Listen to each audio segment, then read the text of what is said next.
Hello, everybody. I hope everyone can hear us okay. Thank you for joining us this afternoon for a Mütter matinee. My name is Nancy Hill. I am the museum manager at the Mütter Museum of the College of Physicians of Philadelphia. And I'm also was also the special projects manager on Spitz-Spread's death, the influenza pandemic of 1918. So for those of you who maybe have been following the project or been to see the exhibit, you know that we held a parade to honor the people who died in the 19 pandemic. Sorry, my cat's knocking things over. That parade was actually an artwork created by Blast Theory, and we're going to speak to Matt Adams in just a minute, but we wanted to kind of give you guys the opportunity to see the film of the parade that is on display in the exhibit, but obviously the exhibit's inaccessible. And we really want to thank Blast Theory and Matt for helping us. The kind of medical humanities interpretation for this exhibit was really important to us to help kind of modern viewers connect to their 1918 counterparts. And I think that Blast Theory and Matt were pivotal in making sure that we could foster that connection to the past. And so with that, I'm going to pass it over to Matt Adams, coming at us from Brighton in the UK. Hi, thank you, Nancy, for that introduction. Hope everyone can hear me okay. It's a pleasure to be able to show this film to you today. This is the first time outside of the exhibit at the Mutter in Philadelphia that this work has been shown publicly, and we were lucky enough to be invited to work with Nancy and the team at the Mutter on an artist commission to run alongside the Spitz-Spread's death exhibit. My name is Matt Adams, and I collaborate with Nick Tandovanich and Jiro Farr that you see in this photo. I'm the guy on the right-hand side, and we're based in Brighton in the UK, and for about 25 years now we've been making interactive artworks, and by that we're thinking about how we invite the public to engage with the work we make and to have agency through the work that we make. The Mutter approached us to think about ideas for an artwork that might run alongside the Spitz-Spread's death exhibit, and at around the same time we were also invited by the Wellcome Trust to become artists in residence at the World Health Organization, and that was a great privilege. We visited the WHO's headquarters in Geneva over a 3-month period in 2018, and we were based in this room. This is the SHOC room, which stands for the Strategic Health Operations Center at the WHO headquarters, and at 9 a.m. promptly every single day, the senior team that deals with infectious diseases at the WHO meets to assess worldwide threats in terms of potential epidemics and pandemics. And so I've obviously been thinking a lot about the people who we were lucky enough to meet over the last couple of months, knowing full well that that is the place in which that team are meeting every morning to try and deal with COVID-19. We spent a lot of time while we were at the WHO researching how epidemics function and how epidemiologists and public health experts fight epidemics. And we came across things there that, of course, now we are all much more widely aware of now. One of those things is contact tracing and how epidemiologists do contact tracing. And while we were in the library one day, we came across a report on SARS, which was an epidemic outbreak in 2003, and a particular case where the disease jumped from the Chinese mainland to Hong Kong for the first time. We learnt about exactly what happened on one night on the 9th floor of the Metropole Hotel in Hong Kong, where one doctor checked in to spend the night. He felt unwell during the night, and by the following morning, 16 other people had been affected on the 9th floor, and those people then left the hotel. And we decided to make an artwork that would dramatize and act as an example of the work of epidemiologists as they go about their contact tracing work. Because this moment in SARS in February 2003 was such a pivotal moment in the outbreak of the epidemic, epidemiologists studied it in the weeks, months, and indeed years afterwards to understand exactly what happened.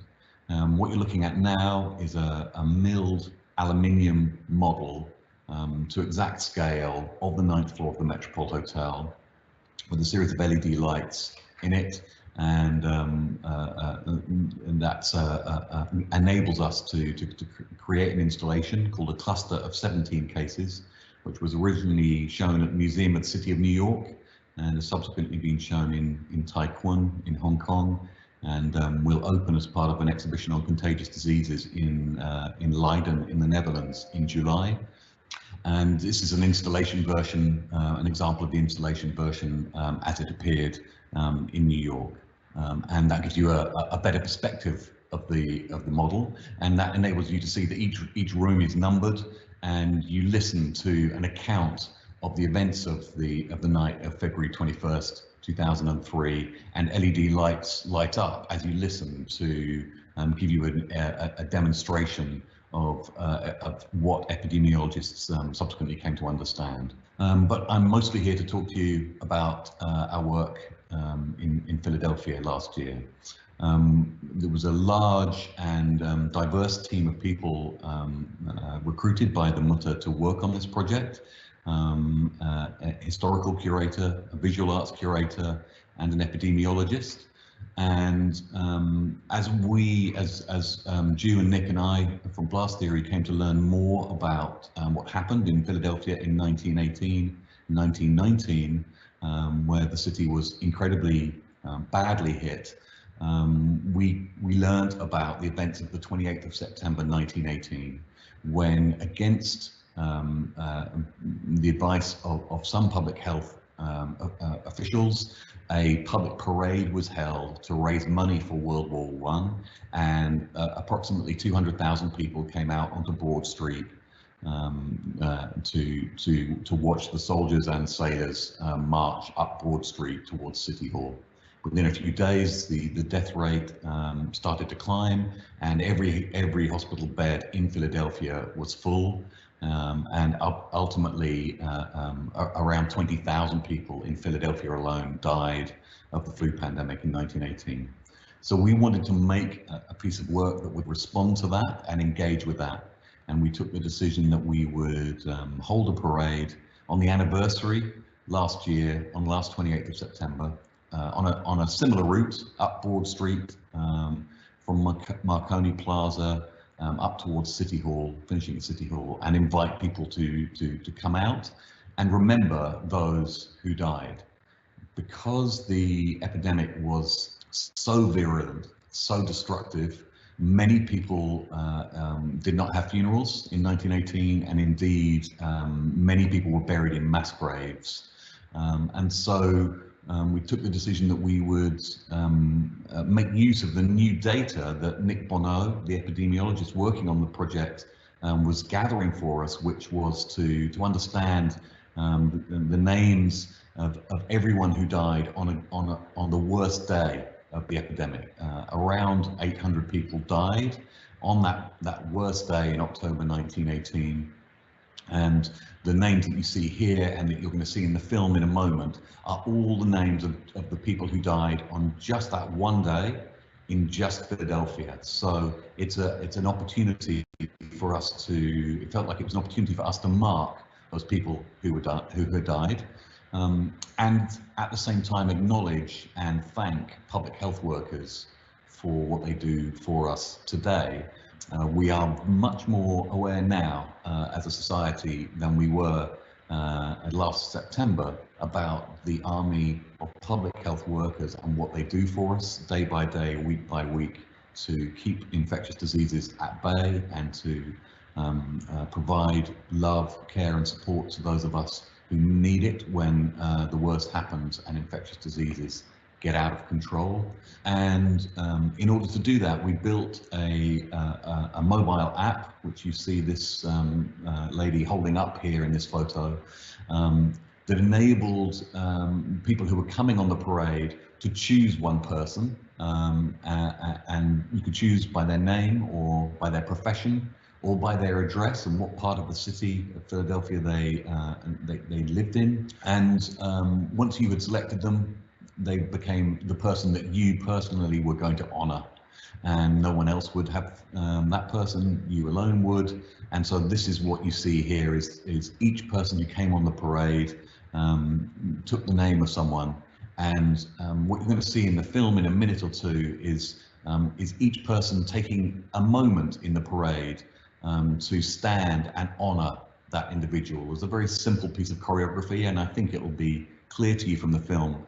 But one at a time, as we paraded, we asked one person to stand still while the whole parade flowed past them, and to hold up their name, the name of the person they were honoring. My fellow artist Ju read out that name, and that was the moment to commemorate that individual, that one person who died.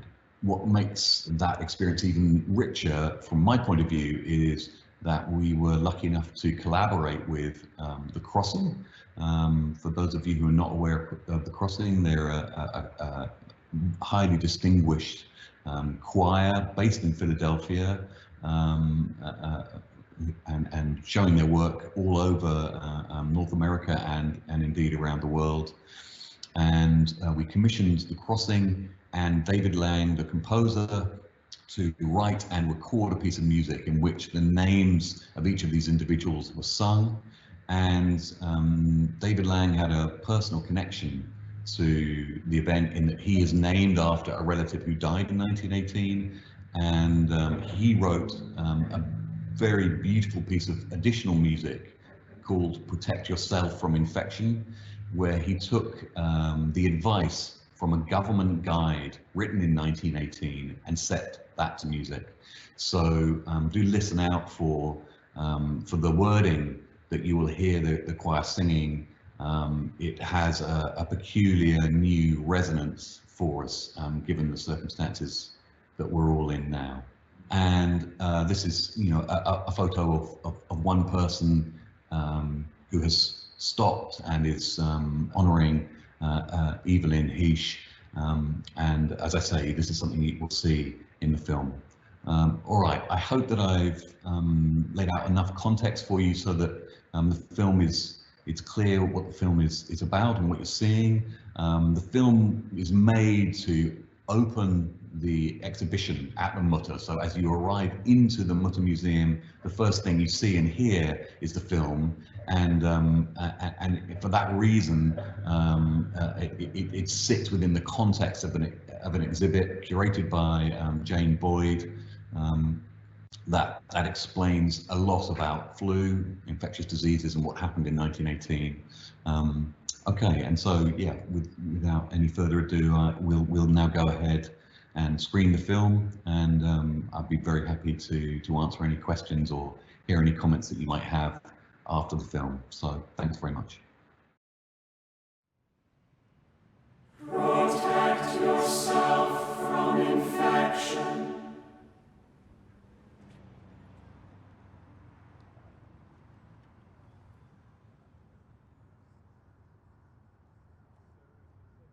Jacob J. Krimrel.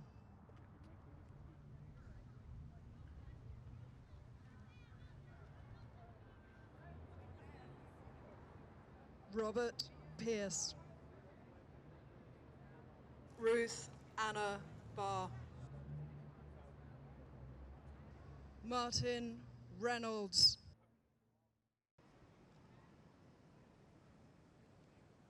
Keep well and don't get hysterical. right, so this is Nancy here. I think you can hear me but not see me. That was the film in its entirety, and we are going to move to some Q&A. And so Matt, some of the first questions we got were about viewing the film, this live stream, and listening to just the music. Sam's done a great job answering some of those in the chat box, but if you want to run through where people can follow up and find this content again, please do. Yeah, we will we'll be sharing the link to the full resolution version of the film.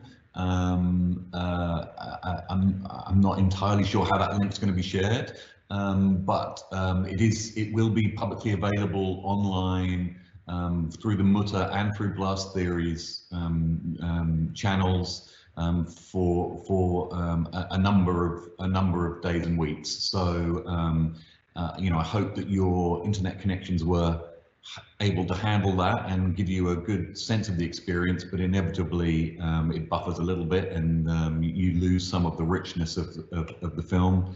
And so, yeah, please do go and check out the full resolution version. Samantha's shared the link to the Crossings website where the full recording of the music is available. So if you'd like to listen to the music on its own, please head over there to the crossingchoir.org. Yeah, we will share the link on Mütter social media. We'll make sure to put it up on the Spit Spreads Death page on the Mütter Museum website. And again, Blast Theory's social media will have that as well. It'll be, I believe, YouTube and Vimeo both. This live stream will be recorded for the Mütter Museum channel, so you will be able to replay this stream for anyone who's interested in that. We've got a hello from Australia, from KL. Matt, what was your inspiration / reason for creating the moving glowing floats? You know, we were very focused on creating a parade that was about participation. We wanted something that would be striking to look at, but we primarily wanted something where people felt that they could come and engage with us. And as part of that, we had to think about what is the appropriate tone that is welcoming to anyone who joins the parade, including people who joined spontaneously as the parade passed, and also has a sense of commemoration about what happened. And quite early on, Ju and Nick and I looked at the color white as being a particular reference for thinking about this.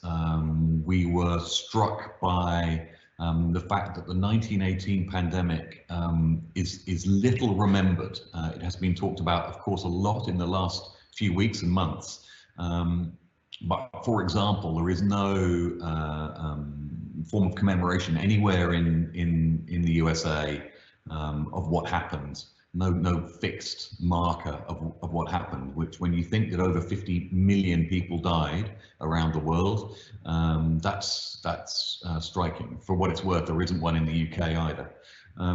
So forgetting and a kind of erasure, both of the people who died and of the event itself, was very striking to us.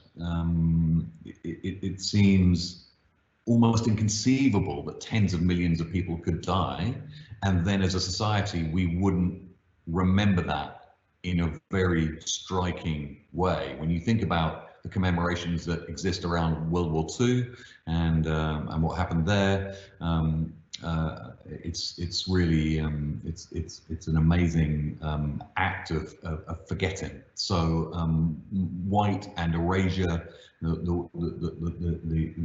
was a kind of reference. White is, of course, the color of health and medicine, and the idea of sanitation and cleanliness became a real fixation during the 1918-1919 pandemic and after it. Some people argue that modernism as a movement, really with its emphasis on whiteness, really emerges from this flu pandemic. And the Alvar Aalto Sanatorium in Finland is one of the first modernist buildings. It's a sanatorium, and that's perhaps not coincidental. And of course, in some cultures, particularly Asian cultures, white is the color of death. So for all of those reasons, we were interested in how we might have pure whiteness and then something that was almost not present. And so those floats, the idea that they're a floating white void of some kind, that seemed very fitting. And it also structures this moment of choreography where you stand still. As you stand with the name of the person you're honoring, two of these floats move past you, and for a few seconds you are entirely alone inside a corridor of white light, and then you emerge out the back of that corridor as the parade moves past you. And to us, that also felt like a very fitting performative act of taking a few seconds where that one person is honored and where you as a participant on the parade are alone among a crowd of hundreds of others. To us, it felt like that was the right kind of language to be using. Great, thank you for that. Do we know how public gatherings were reintroduced following this disaster? Matt, I can answer this if you would prefer not to. Please do. So this is a little bit of a tricky question to answer, just because different parts of the country and the world during this pandemic kind of experienced different degrees of or different waves of the flu, I guess is the best way to explain it. So in Philadelphia, saloons, churches, theaters were all closed due to the flu pandemic. And in Philadelphia, we pretty much had one major strike of the flu, but in other parts of the country, there were multiple waves as the virus evolved, depending on the infection rate in that locality. In Philadelphia, again, it was also difficult because the armistice happened and there were still these large gatherings that would happen outside, but not inside. And people would have church, meet for worship outside, but not inside. So it's difficult to answer this question of like a start and stop date, but things after roughly, I would say, February into kind of the spring of 1919, things started to reopen. However, parts of the country, and Philadelphia was even still seeing flu cases until the early 1920s. It's a little, not quite a clear answer, unfortunately, for you, but it was very gradual and it differed from place to place. Our next question is about when will the Mütter be open again to see the exhibit? That is a kind of developing question and one that we're working on every day and reassessing as often as we need to. We're lucky enough to have a number of epidemiologists, virologists, and prominent medical professionals on our board who are really helping us navigate that question. We are also making some changes in terms of visitorship, cleaning protocols, touch points in the museum to make sure that we are totally prepared and safe, sanitary for visitors. So I can't give you a date for that, but definitely keep an eye on social media and our website. We are working on that every day. The next question is actually a comment from our historical curator, Jane Boyd. Hello, Jane. She says the text of Protect Yourself from Infection comes from a document at the National Archives, and she puts a link for that document in the chat for anyone who's interested. Scroll down to Directive from Washington, D.C. regarding treatment and procedures, September 26, 1918, naval districts and shore establishments. So the advice that you were hearing in the music comes from this historical document that Jane has so kindly linked for all of us. Were there many people in the parade that held signs for their ancestors that died? Matt, I think you can answer this one pretty well. Yes, there were. It was, I don't know an exact number. Because there were tens of thousands of people who died, we took the decision to focus on just those who died on the most deadly day of the pandemic in October 1918. But some people got in contact with us and asked us whether we could produce death certificates for other dates specifically because they had a relative. We did honor those requests wherever we could, and as you see in the film there, some people came with homemade signs. You see a lady wearing a T-shirt, which is her commemoration. So I think it's fair to say that almost all of us who worked on the project were surprised at how much family memory there was of this event 100 years ago, and it was not uncommon, and I know, Nancy, you could probably talk to this as well. It was not uncommon for us to meet people who said, oh yes, absolutely, my mother or father died, my aunt, my uncle, my grandfather or grandmother died, and we all remember that. And you know, you see in the slide that I showed earlier just how emotional it was for some people. Yeah, I do know that we had at least one person who happened to find her grandmother in the October 12th dates, even though we limited it to just that most fatal day. She still ended up kind of chancing upon a relative. We are also collecting family flu stories. So if you have a family story from the time of the pandemic, as many people do, you can email them to influenza1918@collegeofphysicians.org. It is me who reads them, so fire away. The next question is, how can we create something to commemorate our current pandemic? I can't answer that question. I suppose all I could say is that the sense of what we're looking at is changing for us all of the time, and is different in different parts of the world and different parts of the country. And we're on a journey with no sense of our destination at the moment, and I think that the responses that we're making now will undoubtedly shift and settle over the months and years to come as we understand what it is that we've all been through. But I'm sure many of you will have the same experience as me, which is it's one of those moments where you are aware of living inside history. It's undoubtedly something that will be talked about in decades to come, and that we will tell children and grandchildren about. And let's hope that we will not see something like this again. Having said that, having had the privilege of meeting many specialists in infectious disease, the one thing they all agree on is that epidemics and pandemics will always come around, and there is no way to escape them entirely. All we can do is prepare for them carefully in advance. One of the things that we will learn from current situation.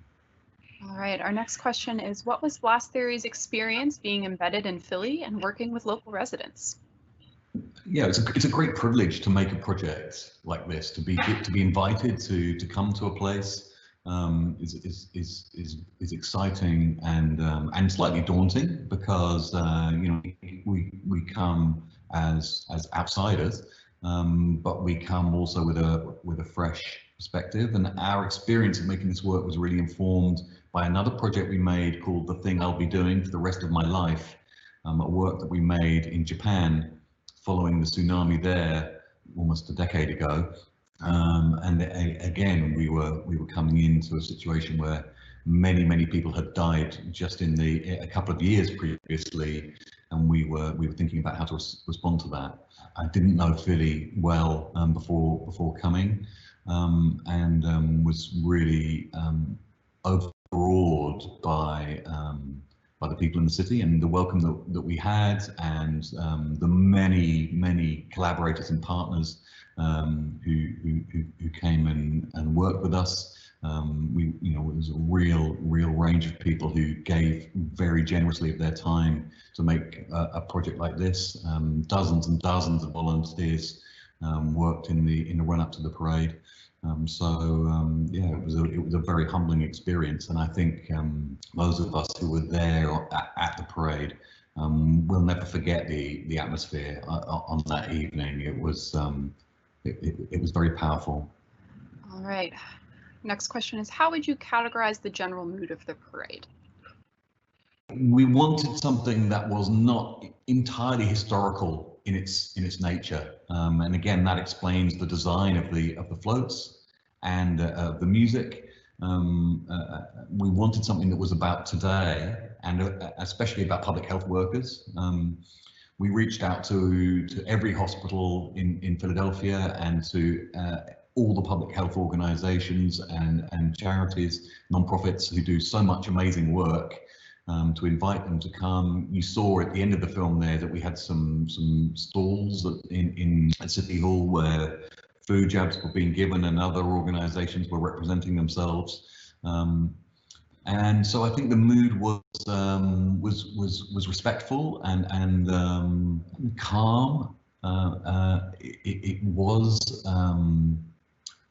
wasn't emotional at times, but I felt that there was also a tremendous strength in hundreds of people coming together to do something, and you know, that is why we make work that engages with the public directly, is because that's the most exciting and satisfying thing for me as an artist, is to feel that a community of people, even for a short time, has been created, and that there's a kind of experience of commonality there that I find very enriching. The next one isn't really a question, but it's a comment from Antonia. She says, I marched in the parade, and every time I watched the video, the emotions flood back. What was really touching was just before we marched, hearing the sound of a heart beating and its sudden stop. Powerful.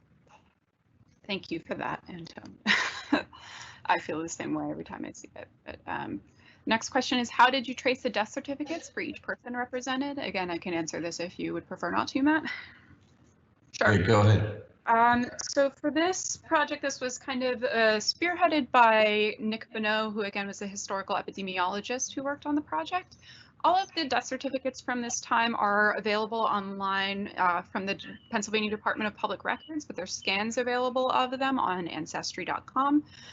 So basically, we got permission from the Department of Public Records to basically create an audit of this, and Nick and a team of volunteers went through and basically transcribed every single death certificate from September 1st of 1918 until February, the end of February of 1919, looking at the causes of death associated and trying to come up with an accurate count. The city had released an estimate that 20,000 people had died.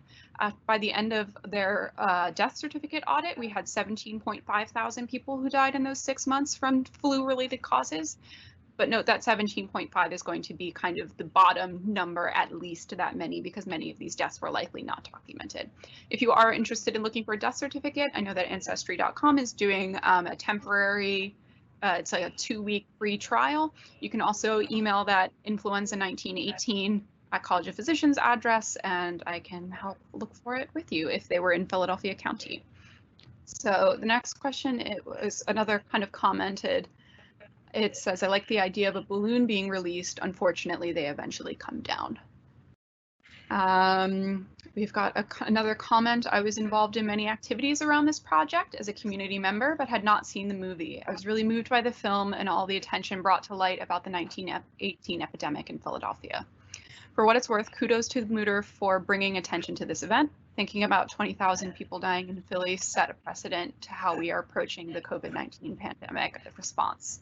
How could Philly neglect our own history? Thank you for coincidentally giving us the context before this time of current quarantine.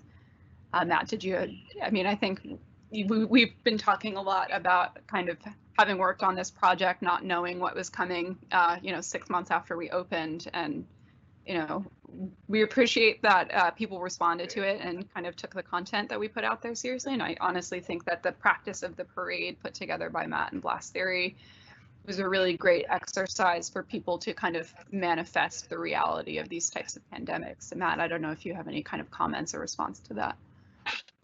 Yeah, I suppose just how could Philly neglect our history? Just to sort of pick up on that question. Obviously, we thought a lot about how could this event have become forgotten, and I think it's a complex question, and I'm certainly no historian in terms of the nuances of it, but one thing I would take from it is that it happened around the end of World War I, of course, in November 1918. World War I itself ended, and as someone who I met said to me, the people had to decide whether to celebrate the end of World War I or mourn the loss of the tens of thousands who were dying, and they decided to celebrate the end of World War I. It's also notable that it was a time of intense patriotic fervor in the United States, and President Woodrow Wilson did not mention once the flu pandemic in public It was completely unacknowledged at that level. There's something about the horror of a pandemic that perhaps encourages us to try and move on, because we feel so powerless in the face of something that can take so many people so quickly. Great. Our next question is from Megan. She says, it looks like there was a flu clinic at the completion of the parade. What brought that about?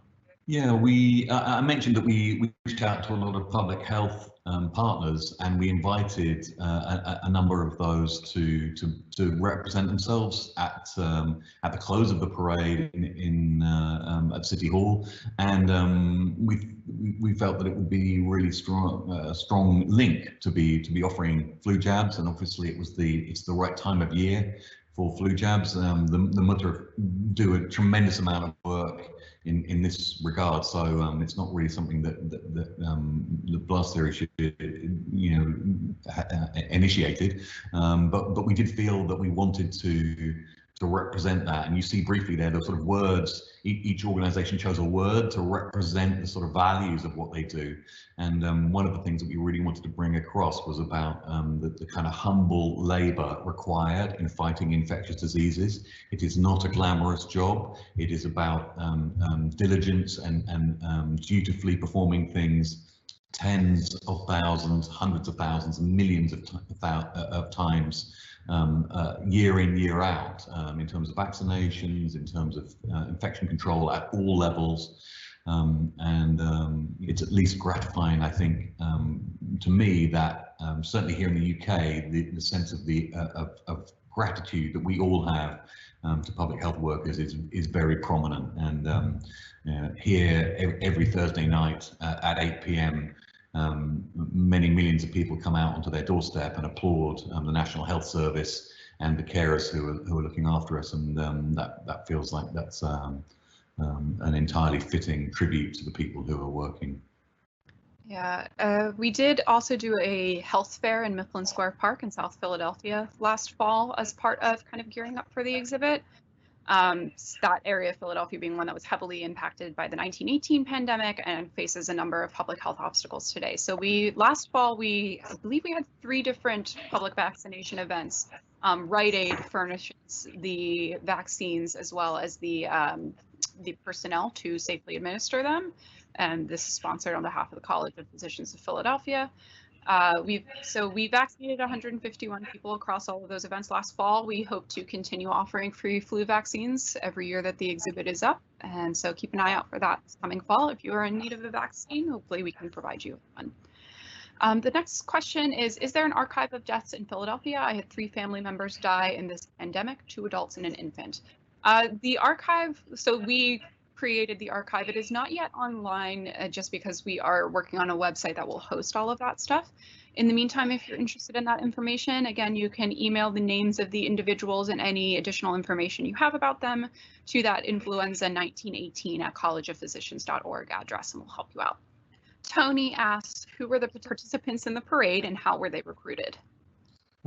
Yeah, it was open to anyone at all. I mentioned already that some people joined us spontaneously as the parade happened, and we used every channel that we could possibly think about. We collaborated with Spiral Q, who are a fantastic group of artists and community activists in Philadelphia, have a history of parades, and we worked with Spiral Q to reach out to people, and with the Mutter, but we used a lot of social media and a lot of direct approaches. One of our team went to every funeral home on Broad Street and to meet them in person and to tell them about the parade and to invite them to participate, for example, because clearly there's a strong kind of folk memory of what happened in 1918. Funeral homes were overwhelmed, they ran out of coffins, and it's something that there's a strong kind of folk memory there. So the answer is really people came from all walks of life, but we did particularly invite health workers to join us, and it was very gratifying to see many health workers come out. Our next comment is from Robert Hicks, former director of the Mütter Museum. He says, "It's wonderful to see you healthy, Matt, and thanks for this presentation today." We've got an anonymous question, says, "What powerful dedication and incredible imagery to commemorate this pandemic. Is there a particular story of a victim that either of us came across that stood out to us?" Matt, would you like to answer first? Yeah, the striking thing is how little is known about individuals. The death toll was so great and so rapid that the moments of engagement I had with individuals is looking at a single death certificate of, for example, a baby that is a few days old and has died, and then you find a death certificate along the way, which is one of the parents of that baby, and so on. There really wasn't an individual who that really caught me. The one story that I read that I can't shake from my memory is that in Alaska, the death rate was so high in some places that that rescue parties went to contact villages from whom no contact had been heard, and in some cases found so few survivors, with most of the adults having died, that they took the children who they found still alive there and came away from that village, and that village was never occupied again. And to me, that's such a vivid indication of the kinds of the scale of the death, how widely it spread. It really was every corner of the globe was affected, and the level of the impact. Yeah, I will say the Alaskan Native population was definitely the most heavily impacted. Some places had as high as 90% fatality, but we also have those Alaskan Indigenous populations to thank for what we know about this pandemic, because the research that identified this as an H1N1 strain was actually done off of Indigenous remains buried in permafrost that were very well preserved. There was an initial attempt in the 50s to identify that, was unsuccessful, and the tribal authorities actually allowed those remains to be exhumed again for DNA sequencing, and that was successful in identifying that. So I'm not going to answer this question just for the sake of time. I want to make sure we get to everybody's questions, but again, lots of great flu stories. Definitely check out our New York Times article if you're interested in family stories. Next question is, what were some sociological consequences of the Spanish flu, and how will those tie into our current pandemic?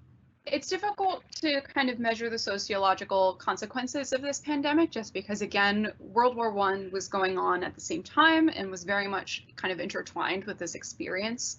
Not only was the domestic public totally traumatized by what had happened, again, burial crisis, bodies in the streets, so many people dying.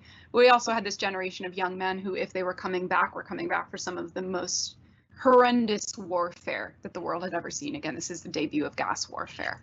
So it's difficult to say if it was World War I or Spanish flu, but I think that we can certainly mark some changes in terms of collective mourning, funerary practices.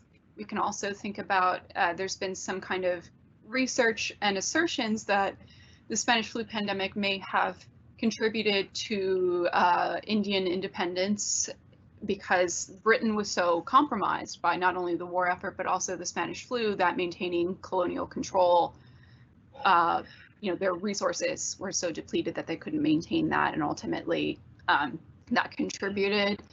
That's not something that I would say I'm an expert on, but again, I think that everything's a house of cards, and there were a lot of things changing at this time, so it's difficult to say for sure, but it certainly changed a lot of social awareness and consciousness. Our next question is from Carrie Bryan, who is a Mütter member and also a volunteer that helped with that death certificate transcription. She says, "I wonder if there will be changes to the Spitsberg's death exhibit to reflect the pandemic we are experiencing in 2020. Yes, we are working on some kind of addendum panels, and Matt, we've spoken about this a bit. to kind of address, Yeah. obviously, the context of the exhibit has changed a lot now that we all kind of have our own point of reference for a pandemic. Matt, do you have any thoughts on that? Yeah, I suppose. I mean, all I can say is, this event and the screening of the film wouldn't be happening otherwise, and that's an important moment to think about all of the issues that were raised in the exhibit, and clearly, the Mutter team and led at that time by Rob Hicks, do fully deserve their kudos for their foresight in creating the exhibit. Right. I'm going to skip through some hello to all of the people saying hi. I'm going to skip through because we are running out of time. Heather asks, can you speak a bit on the process of the music composition, how that collaboration developed? For instance, the concept of playing through mobile phones. Yeah, thanks very much for the question, Heather. Yeah, so the composition was actually played through everyone's mobile phone on the parade. So you were a sound source, and the hundreds of phones were synced up through a piece of software that we developed in Blast Theory to enable that to happen. And so for us, that sense of being united in a kind of synchronized and polyphonic manner felt very appropriate and in keeping. The sound has a very curious property when it's being played in that way. The sound seems to move around you in ways that is quite surprising. We were absolutely delighted to meet with Donald Nally and the Crossing, with the choir that he leads. And Donald was very quick to commit to the project and to register how important it was, both for Philadelphia and as a wider issue, and to commit to it. And it absolutely would be would have been a very different project had we not had their support, their really passionate engagement, and their work with David Lang to record that amazing music. It's certainly a very haunting piece, and it's also, you can imagine the amount of work required to record and compose for almost 800 names to be sung, and so that labor, that effort of recording each and every single name and having that then ready for playback on the day is it's a tribute of its own kind, to honor those people, both in the performance of the work on the day, but in the process of the creation of the work. We obviously went through every single death certificate as we prepared each of those unique pieces of card and so on, and so over and over again we're working with this list of 750, 800 names. Right, and this will be our last question for now. This is from Amy. She says, Matt, I met you and your team 15 years ago when you came to New York, and I've been following you ever since. Your works connect people across continents through screens, via phones, and even in virtual worlds. What do you see as the particular challenges in continuing to create these connections through art in light of this pandemic and the expanse of available technology? What are the roles and/or obligations of artists to continue to forge these connections? Well, that's a big and expansive question on which to finish. Thanks for the question, Amy. It's really nice to hear from you.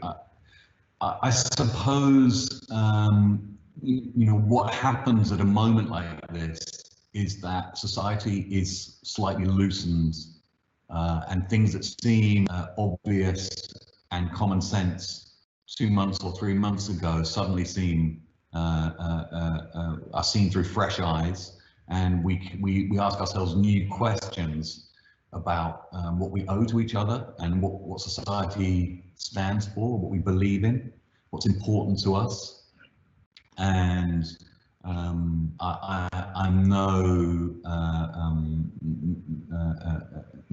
not an unbridled optimist around this. I think